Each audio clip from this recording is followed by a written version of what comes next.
स्वागत है दोस्तों आपका निखरी हिंदी ट्यूटोरियल्स में। ऐसे ही और वीडियोस पाने के लिए चैनल को लाइक और सब्सक्राइब अवश्य करें।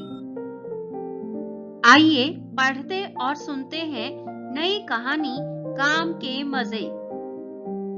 रविवार का दिन था। आसमान में बादल बिखर रहे थे।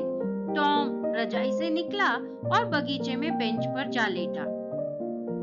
वह दूर चमकती पहाड़ियों को देखता रहा। तभी पॉली आंटी ने पुकारा, टॉम 10 बज रहे हैं और अब तक तुम्हारी नींद पूरी नहीं हुई। उठो, तुम्हें बगीचे की चार दीवारी पर पुताई करनी है।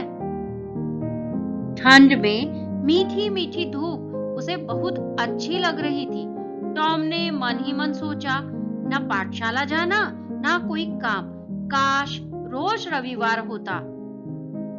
बचपन से ही टॉम पॉली आंटी के पास रहता था। पॉली आंटी अनुशासन प्रिय महिला थी। वे समय की बड़ी पाबंद थी। रविवार हो या सोमवार, वे अधिक काम थोड़ा आराम में विश्वास रखती थी। वे भली भांति जानती थी कि टॉम को कोई काम न सौंपा गया तो वह अपने दोस्तों के साथ खेलने चला जाएगा और फिर रात तक वह दिखाई देने वाला नहीं।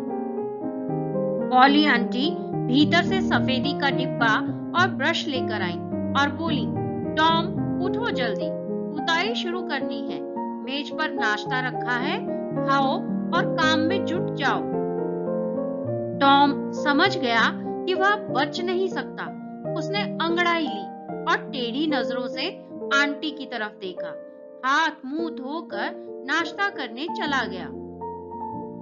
टॉम ने बगीचे की 9 फुट ऊंची दीवार को देखा। दीवार दूर तक थी। आज तो पूरा दिन बर्बाद हो जाएगा, वह बुड़बुड़ाया। फिर बेमन से सफेदी करने लगा। तभी घर का नौकर जिम बाल्टी लिए बाहर आया। वह बाहर के नल से पानी लेने जा रहा था। टॉम को पानी ढोना भी बहुत बुरा लगता था।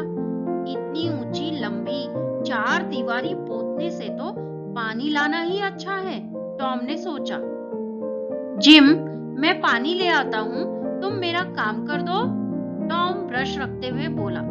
जिम अपनी मालकिन के गुस्से से परिचित था। वह बोला, नहीं नहीं, मैं खुद ही पानी ले आऊंगा। टॉम की तरकीब काम ना आई। टॉम ने सोचा, अभी सारे लड़के खेलने के लिए बाहर आएंगे, वे यहीं खेलेंगे और मेरा मजाक उड़ाएंगे। तभी उसने दूर से आते अपने मित्र बैन रोजर को देखा। अचानक टॉम को एक तरकीब सूझी। वह गीत गाते गाते काम में जुट गया। बैन रोजर बड़ा सा लाल सेब खाते हुए आ रहा था। टॉम को देखकर वह हंसा और बोला, मैं तो नदी में तैरने जा रहा हूँ, लगता है तुम तो नहीं जा पाओगे।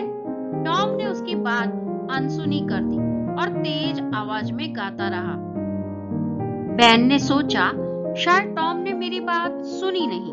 वह जोर से बोला, टॉम तुम तो आज काम करोगे, खेलोगे नहीं, है ना? टॉम ने सोचा, यह सही मौका है। वह मुड़ा और बोला, बैन तुम कब आए? मुझे तो इतना मजा आ रहा है कि तुम्हारे आने का पता ही नहीं चला। हाँ, तो तुम क्या कह रहे थे? नहीं, कुछ खास नहीं, तुम अपना काम करो, बैन रोजर ने कहा। अरे यह भी कोई काम है यार, इसे तो मजा कहो, मजा। भला कितने लड़कों को मौका मिलता है ब्रश से पुताई करने का? इतना कहकर टॉम गाते हुए फिर पुताई करने लगा। हाँ, शायद तुम ठीक कह रहे हो, बैन बोला। यार मुझे भी एक बार पुताई करने दो, बदले में मैं तुम्हें आधा सेब दूंगा। बस आधा? मैं तो पूरा लेकर भी तुम्हें पुताई न करने दूं? भला मैं अपना मजा क्यों खराब करूं? टॉम ने अकड़ते हुए कहा। बस एक बार यार, बैन रोजर बोला। टॉम ने सिर हिलाकर इनकार कर दिया। अब तक बैन रोजर की इच्छा जाग चुकी थी। वह बोला, अच्छा पूरा सेब ले ले यार। टॉम अवसर चूकना नहीं चाहता था। सेब लेते हुए वह बोला, चलो पर थोड़ी देर ही पोतने दूंगा। यह लो ब्रश। टॉम उठ बैठकर सेब खाने लगा। बैन रोजर खुशी खुशी दीवार पोतने लगा। तभी बिली भी सीटी बजाता हुआ निकला। अरे बैन, तुम छुट्टी के दिन भी काम कर रहे हो? बैन रोजर हंसा और बोला, भला यह भी कोई काम है? मुझे तो बहुत मजा आ रहा है। सच, पुताई करना कितना अच्छा लगता है। टॉम उसकी बात सुनकर हंसा और बोला, रोजर, तुम्हारा सेब सचमुच बहुत मीठा है। बिली ने जेब में हाथ डाला और 2 कंचे निकालकर टॉम को देते हुए बोला, चलो मैं भी थोड़ी पुताई करके देखता हूँ। अभी रुको, रोजर बीच में ही बोला। नहीं भाई, अब मैं खुद करूंगा, टॉम बोला।